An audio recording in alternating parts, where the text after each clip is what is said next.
Alright, Eli. You gave me the tools I needed, and you guided me on how to use them, but what are some tips that can really set my gameplay to above standard?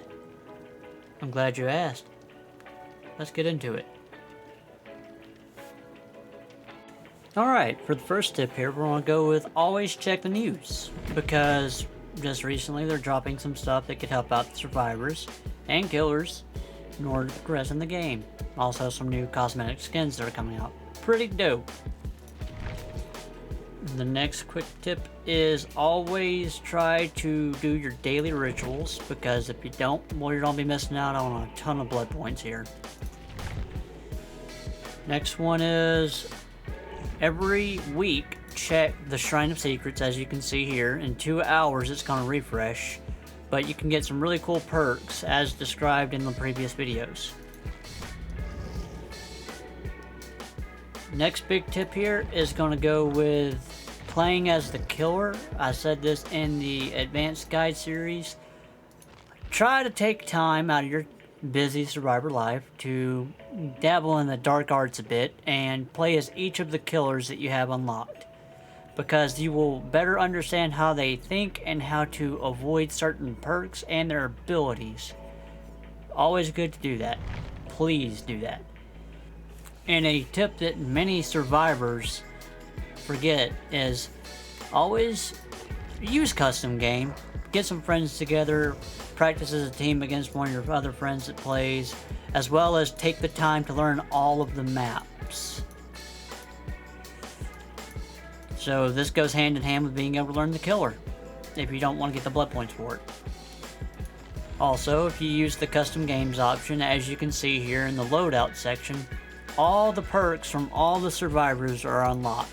So even the new survivors that tend to pop up throughout the entire progression of Dead by Daylight, and new killers that pop up in the progression of Dead by Daylight, you can test their perks out here for free without buying them.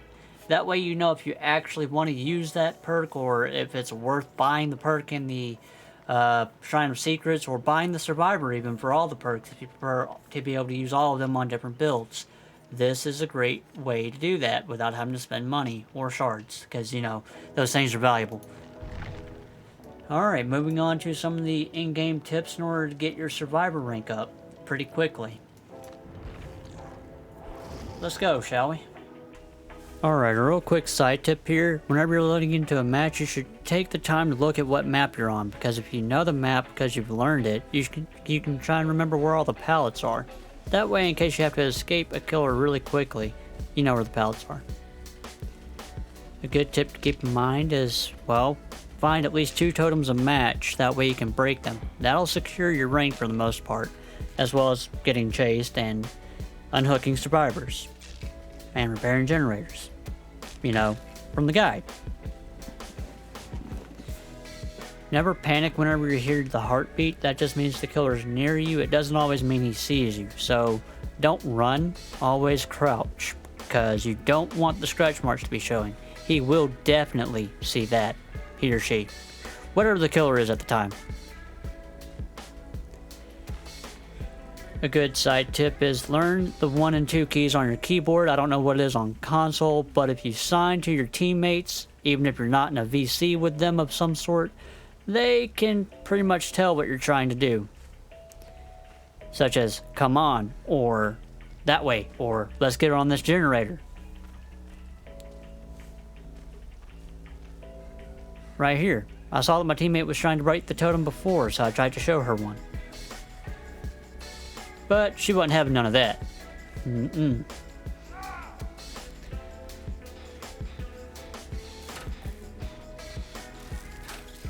Real quick side tip here. If you're not the one repairing the generator but you can hear it nearby, usually try to go help them. Because if you don't, well, it's just going to take a lot longer. Nobody wants to be in a match with a killer that's toxic for too long. Or even one that's not toxic, because who wants to die, right? Right.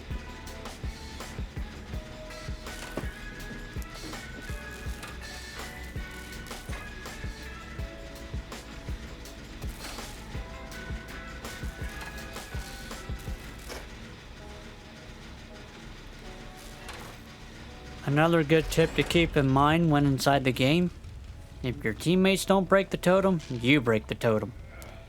As well as, you can kind of tell where the killer is, even if you don't have Spine Chill, because you can watch how your teammates are reacting, or watch how the map is reacting. Such as down there. I could see where my teammate that's on the other side of the map was hit by the killer. Remember that tip before, listening for the generators? Well, here's a good example of that.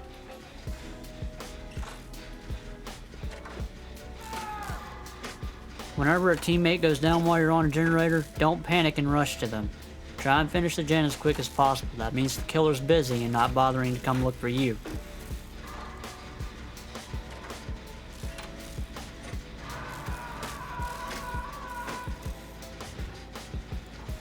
As you can hear, the terror radius was close to us, and we just finished the generator. So, now, best thing that we can do is hide. So do we run to a hiding spot? No. Corners are your best friend. If you can crouch in a corner and hide, do so. Chances are you won't get seen. We hid where this teammate over here didn't. Mostly because he was AFK. Side note, please don't go AFK in a match when you're in a load screen. Just don't. It's bad for everybody. Now that I knew that my other teammate was in the clear, I tried to rush to him. Thanks to another teammate's perks, I could see where the killer was rushing to when I was rushing to my teammate.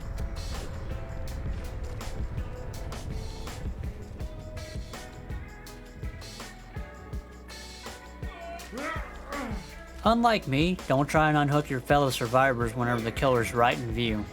This is a bad idea because it's going to subject the other survivor to tunneling. Which, if you're a killer, please don't tunnel. Just don't do it. It's not worth it. And it's not even good moral play. Be a good player.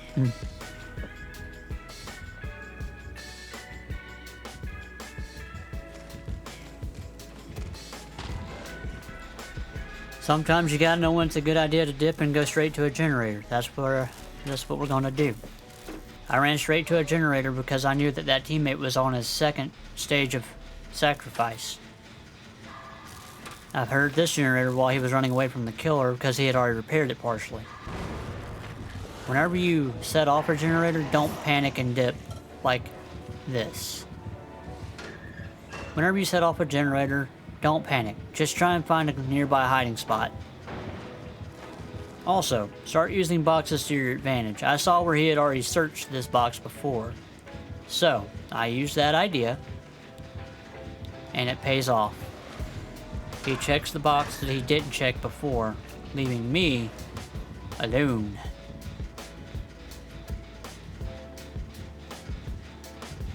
Side note, if you're a killer, always double check boxes.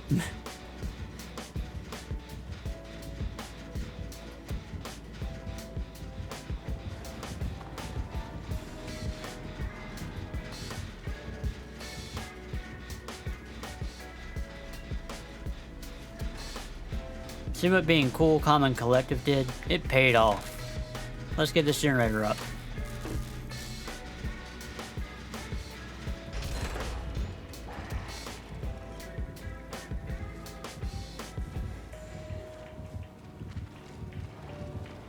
Learn to pivot. It's a great thing to do. Quick tip. Also, a good tip to keep in mind is use sound to your advantage. Because the killer's going to hear it whenever you jump over a ledge as I just did. So he's going to think that you ran off. Most of the time.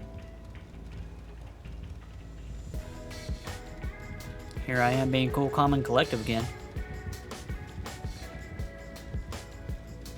Now that I'm safely out of the terror radius, let's get this gate open. On most killers, you don't want to just stand here and open the gate whenever you hear the terror radius, because if you do, you're probably going to get drugged back into, well, death. But on this particular killer, standing there and opening the gate it's a completely viable idea. And here's why, as you can see. Alright, that's going to be it for the in-game guide. Alright guys, you've made it through the tips video, and I hope all these tips actually managed to help you out a little bit, and if they do, go ahead and leave a like.